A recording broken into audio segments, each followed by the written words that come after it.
Hello दोस्तों, स्वागत है आप सभी को famous education academy YouTube channel पर। हम लेकर आए railway group D previous year paper जो 2022 में पूछे गए थे मैथ्स के प्रश्न, वो लेकर आए हैं। ठीक है, तो जो भी चैनल पे नए हैं चैनल को सब्सक्राइब कर दीजिए ताकि जब भी हम अगला वीडियो ऐसे ही लेकर आएंगे तो सबसे पहले नोटिफिकेशन आपके पास चला जाएगा। तो चैनल को ज़रूर सब्सक्राइब कीजिए। एक सब्सक्राइब आपके लिए एक सब्सक्राइब बहुत ही महत्वपूर्ण होता है। ठीक है, तो आप सब्सक्राइब कीजिए और अगला वीडियो सबसे पहले पाइए। ठीक है, ये जो प्रश्न था 2022 के ग्रुप डी में पूछा गया था मैथ के सवाल। ठीक है, जो आने वाले एग्ज़ाम रेलवे ग्रुप डी में काफ़ी महत्वपूर्ण होने वाला है। जो पूछा गया प्रश्न, ये सब पूछा गया प्रश्न है ना, आने वाले एग्ज़ाम रेलवे ग्रुप डी में किसी न किसी शिफ्ट में ज़रूर पूछते हैं, वो सेट से ही पूछ देता है। ठीक है, तो चैनल को सब्सक्राइब कीजिए। ठीक है, और प्रश्न पे आते हैं। देखो प्रश्न में क्या कहा गया है।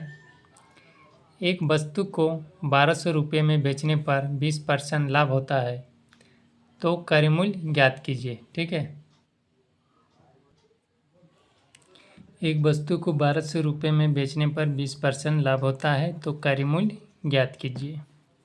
एक वस्तु है, उसे 1200 रुपये में बेचता है तो 20% लाभ प्राप्त होता है, मतलब 20% जो फ़ायदा होता है, तो क्रय मूल्य ज्ञात कीजिए, यानी वो ख़रीदा कितना में। ठीक है, वो निकालने बोला है, ख़रीदा कितना में। ये आरआरबी ग्रुप डी 2022 में पूछा गया है। ठीक है, तो 20% का लाभ होता है, यानी कितना, 100 में 20% करेंगे यानी 20 रुपये। ये 100 रुपये और 20 रुपये यानी 120। ठीक है, 100 और यहाँ 20, 120 का लाभ होता है जब वो 1200 रुपये में बेचता है तो। ठीक है, तो हमें क्रय मूल्य निकालने कहा गया है, यानी ख़रीदा कितना में। तो क्रय मूल्य हमेशा क्या मानते हैं, 100। तो 100 बराबर x। ठीक है, अब देखो इसको आपस में क्रॉस मल्टीप्लाई कर लेते हैं। x बराबर ये 1200 इंटू एक्स हो जाएगा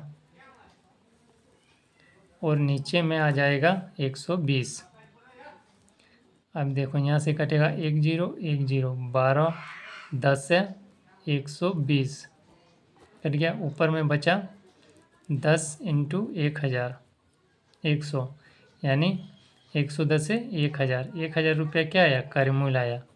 तो ये प्रश्न का आंसर हो गया। ठीक है, अगले प्रश्न की ओर चलते हैं।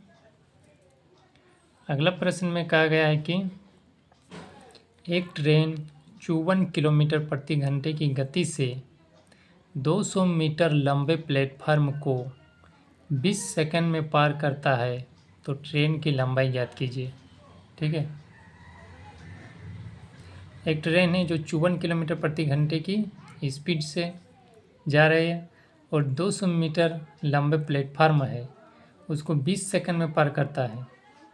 जहाँ प्लेटफार्म होता है, ठीक है, वो 200 मीटर है और 20 सेकंड में पार करता है प्लेटफार्म को, तो ट्रेन की लंबाई ज्ञात कीजिए। ठीक है, तो देखो इसको सॉल्व करते हैं। लंबाई यानी क्या, दूरी, तो दूरी ज्ञात करने बोल रहा है। ठीक है, तो दूरी बराबर कुल दूरी क्या होता है, कुल दूरी।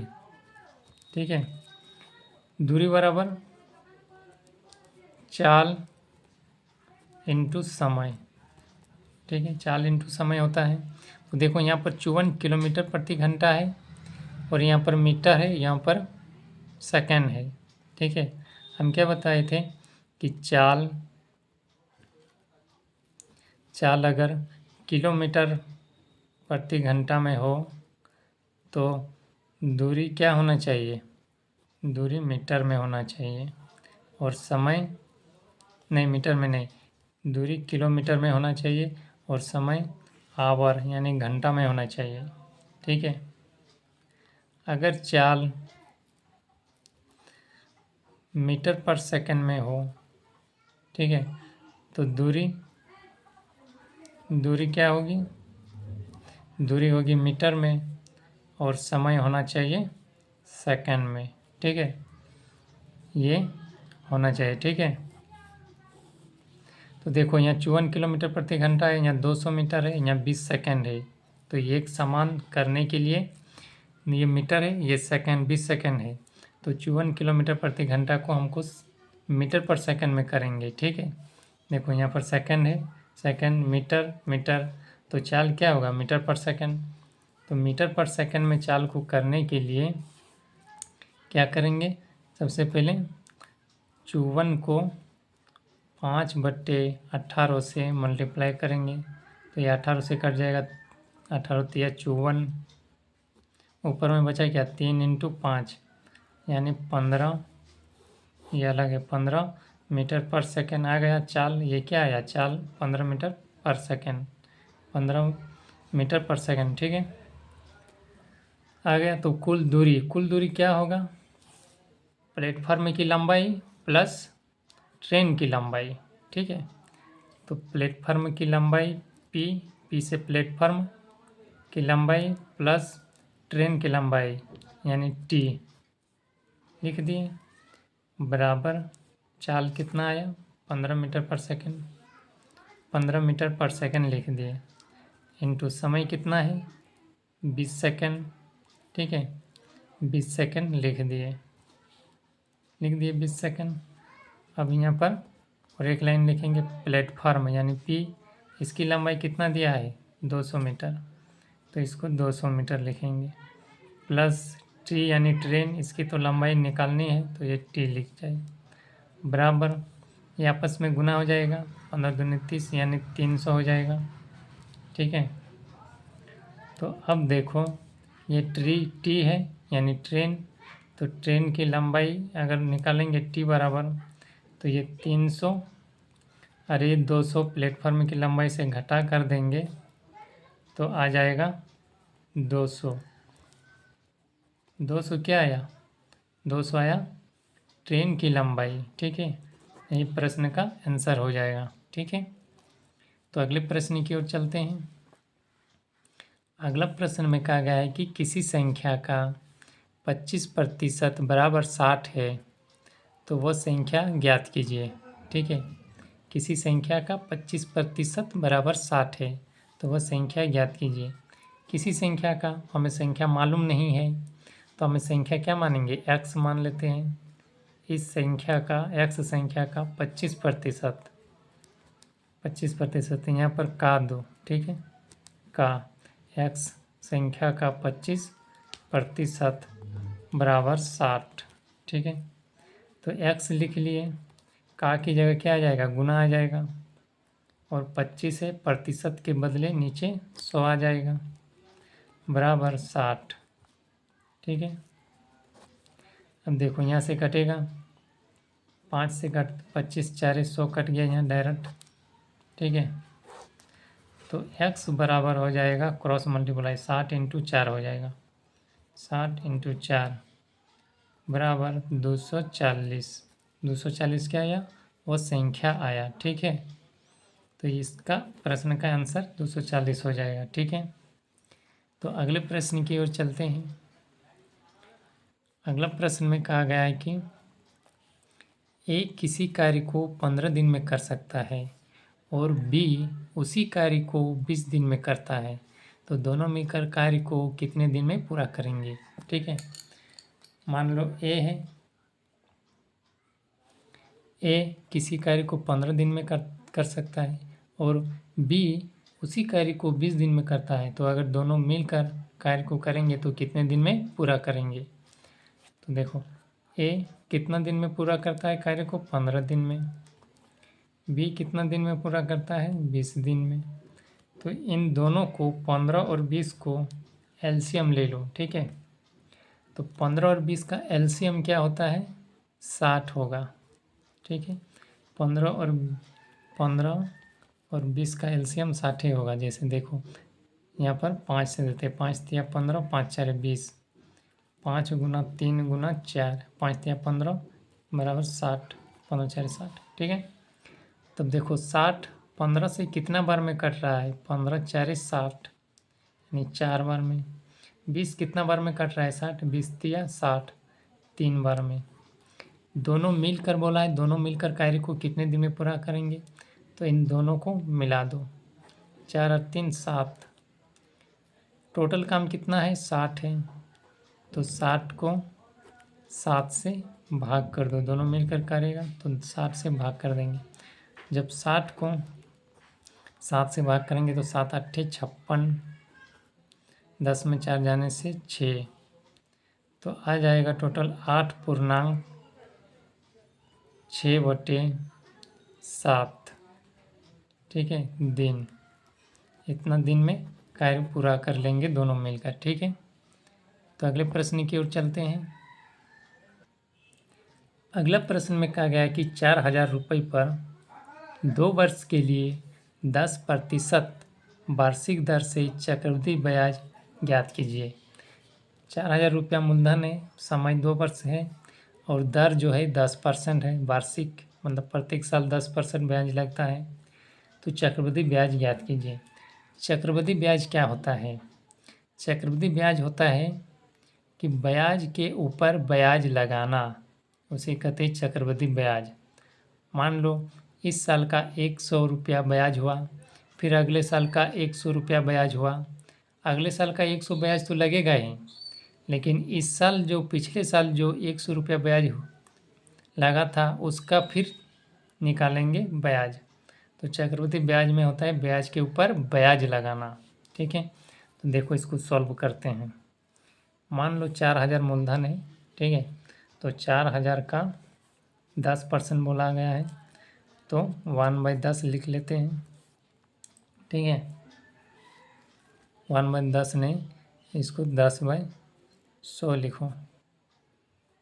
ठीक है, 1 0 यहाँ से, 1 0 यहाँ से, 1 0 1 0, यानी फर्स्ट साल जो आया ब्याज 400। ठीक है, फर्स्ट साल ब्याज कितना आया, 400, लेकिन यह 2 वर्ष के लिए बोला गया है, तो मेरा फर्स्ट साल 400 आया। अब दूसरा साल भी 4,000 का निकालो, 10% कितना आएगा, 400 ही आएगा। दूसरा साल का 400 आएगा। दूसरा साल का तो 400 आएगा ही, ब्याज तो 400 लगेगा ही, लेकिन पिछले वाला जो है ना, पिछले वाला साल यानी फर्स्ट साल का ब्याज 400 था, इस 400 रुपये ब्याज का भी ब्याज लगेगा।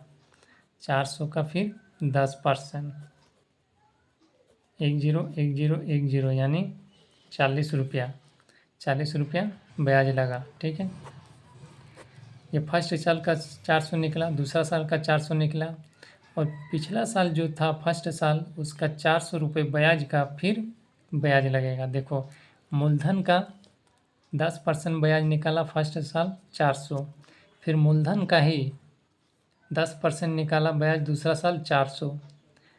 अब निकालेंगे पिछले साल का जो ब्याज था 400, उसका अब 10% निकालेंगे। ठीक है, तो 400 का 10% 40। ठीक है, दूसरा साल मूलधन का तो ब्याज लगेगा ही 400, फिर ब्याज का ब्याज लगेगा 40 रुपया। ठीक है, तो यहाँ 400 हो गया और यहाँ पर 440 हो गया टोटल।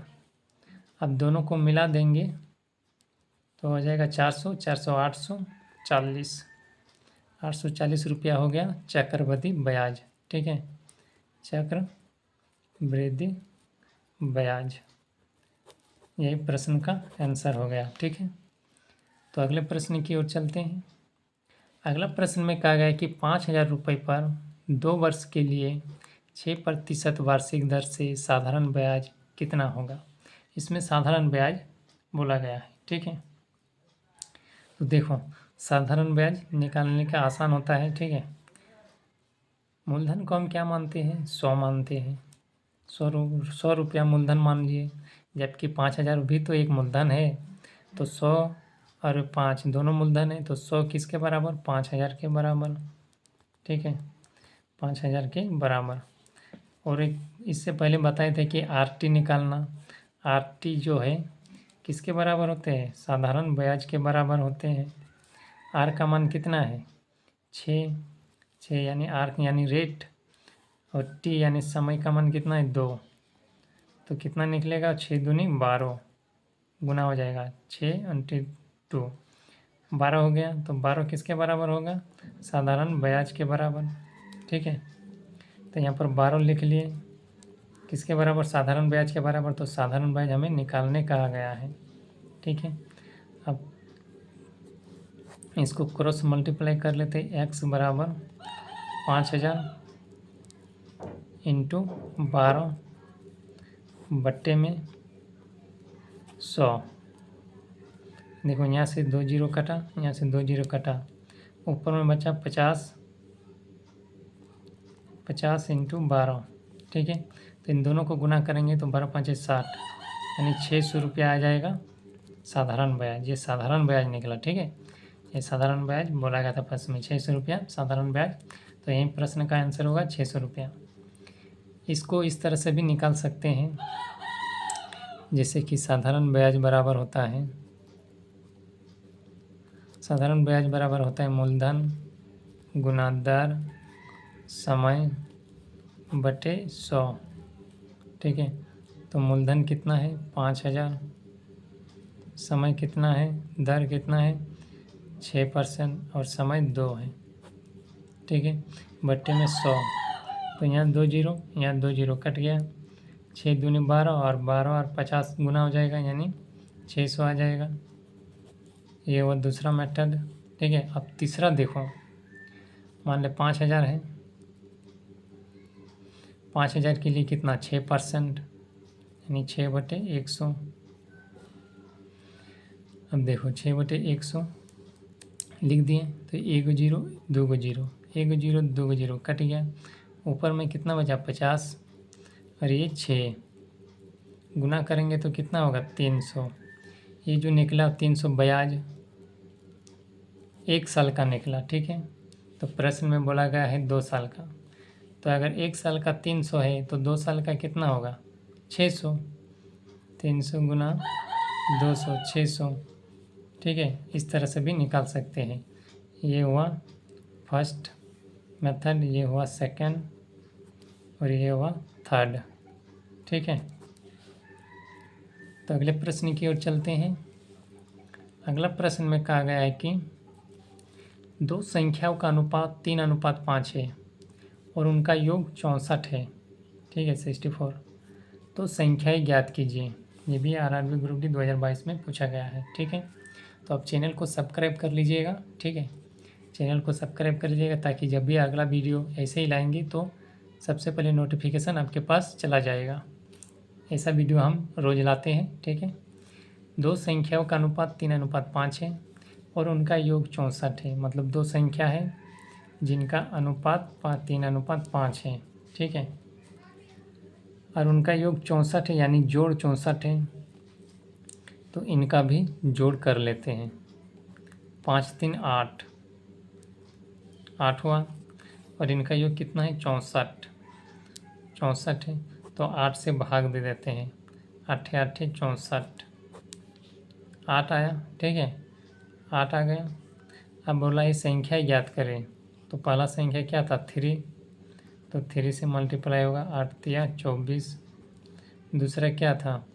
5, तो 5 इंटू 8 बराबर 40। ठीक है, एक 24 होगा, एक 40 होगा। यही प्रश्न का आंसर होगा। ठीक है, अगले प्रश्न की ओर चलते हैं। अगला प्रश्न में कहा गया है कि 3 मीटर लंबी रस्सी को 5 समान भागों में काटा गया तो प्रत्येक भाग की लंबाई कितनी होगी? 3 मीटर लंबी रस्सी है और 5 समान भागों में काटा गया। ठीक है, मतलब 5 समान भागों में काटा गया तो प्रत्येक भाग की लंबाई कितनी होगी? ठीक है, और बोला है सेंटीमीटर में ज्ञात करो। सेंटीमीटर में, ये मीटर में है तो हमें सेंटीमीटर में लाने के लिए क्या करेंगे? देखो 1 मीटर बराबर होता है 100 सेंटीमीटर। ठीक है, तो यहाँ तो 3 मीटर है, 1 मीटर बराबर 100 सेंटीमीटर, जबकि प्रश्न में 3 मीटर है। तो 3 मीटर बराबर कितना होगा? 1 मीटर बराबर है 100 सेंटीमीटर, तो 3 मीटर बराबर 300 सेंटीमीटर होगा। ठीक है, अब 300 सेंटीमीटर आ गया। अब 300 सेंटीमीटर को 5 भागों में काटा गया। 5 भागों में।